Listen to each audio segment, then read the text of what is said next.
Mga mi, ito na nga ating eye blending tutorial of the day kasi nga ito, nagtanong si Ate Vanessa, sabi niya, ano po ang bagay na eye makeup pag blue gown ang suot? So ito nga ang gagawin natin ngayon. And we already prepped our eye with some concealer and some pressed powder. Tapos yun nga, ang ating palette is the Anastasia Beverly Hills Haze Palette. So simulan na natin. Tapos magsimula tayo dito sa blending brush na to. Lagi ko na yung pangalan. Tapos mag-start tayo sa kulay na to. Yan. Pagkatapos niyan, pagpag mo lang yung excess. And then you're gonna start right here, right on your upper crease. Tapos gagawa lang tayo ng rainbow, ng ganyan mga mi.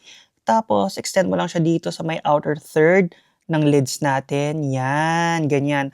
Pagkatapos niyan, we're gonna use this color next. Ayan, yung para may pagka-gray siya. Tapos pagpag mo lang din siya.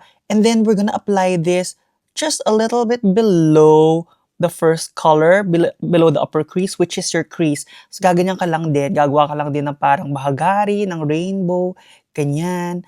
Diba? Para makita mo parang nagbe-blend pa rin siya. Pagkatapos nun, gagamitin na natin tong blue eyeshadow natin. Diba sis? Ang dali lang. Tapos ito, you're gonna press it right on the center lid. Ganyan. Medyo diinan mo yung pag-press mo. Tapos, sausaw mo uli. Tapos, lalagay mo din siya dito sa inner third nung lid mo, press, press, press, ganyan. Tapos nun, gagawin mo rin siya uli dito sa may outer third ng lid mo. Press, press, press. Tapos make sure i-press mo rin siya dyan sa may gitna para mag-meet sila nung nasa gitna. Tapos nun, itong part na to ng brush, igaganon mo lang siya para mag-blend siya doon sa crease mo, doon sa gray. Ayan. Tapos nun, gawin pa natin siyang mas madiin. Yan, dagdagan pa natin. Ganun mo siya. Pagkatapos nun, gaganon mo ulit siya, sis. Press, press, press sa gitna para talagang intense yung pagka-blue niya. Diba? Tapos nung ilalagay mo din siya ulit dito sa inner third. Yan, ganyan. Press, press, press.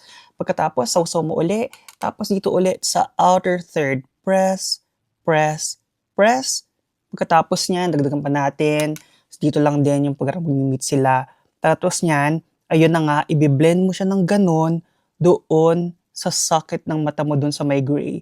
Yan. Kaya isa lang yung brush na ginagamit muna natin para talaga mas madali siya mag-blend with the other colors. Tingnan mo mga mi. Tapos balikan lang natin ng konti yung gray. Yan, ng ganyan. Tapos nun, i-blend natin siya uli. Diyan sa may taas nung blue. Ganun. Pagkatapos nun, kukunin na ng ating bigger blending brush, which is this. Tapos balik tayo dun sa unang ginamit nating kulay. Tapos nun, para lang talagang soft yung pagka-blend niya doon sa upper crease. Ganyan lang mga mi, di ba?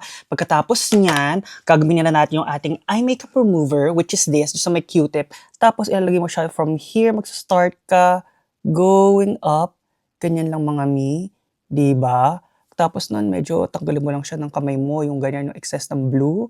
Tapos nun, kukunin na natin ang ating concealer. Alam niyo namang gustong-gusto natin itong trick na to para malinis ang side. Ganyan mo siya sa sponge, sa edge ng sponge. Tapos igaganan mo siya sa side mga mi. Diba? Para talagang malinis. Tapos nun, para walang harsh lines, ganan mo siya ng fingers mo. Now, let's add some eyeliner and lashes. And here's your finished look, mga mi. So, yun nga, nagdagdag lang tayo ng half false eyelash. Tapos, yung black eyeliner natin is the NYX Fish Black Eyeliner. So, ito na nga yung summary ng ating eye makeup. First, nag-start tayo with a smaller eye blending brush. Tapos, ginamit natin tong brown color na to.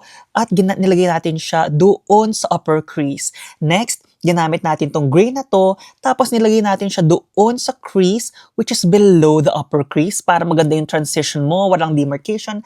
Pagkatapos nun, yung blue eyeshadow, pinrest muna natin siya dito sa gitna, tapos we also pressed it on the inner third, and then we also pressed it on the outer third, tapos yung part ng brush na yan, binlend natin siya doon sa socket of your crease, which is below sa medium crease mo. Pagkatapos nun, we repeated the second time, again, dito, press sa gitna, press sa inner third, press outer third, tapos nun, we blended it again, tapos nun, kumuha ulit tayo ng parang gray eyeshadow para talagang smooth yung transition niya since twice natin ginawa yung blue eyeshadow. Tapos para talagang smooth ang lahat, gumamit din tayo ng malaking eye blending brush, bumalik tayo dun sa unang kulay, and we blended it doon sa upper crease para talagang very smooth ang lahat. Diba mga mi? So yun lang. I hope nakatulong ako sa blue eyeshadow na to na tutorial. Let me know what eye makeup tutorial we should do next.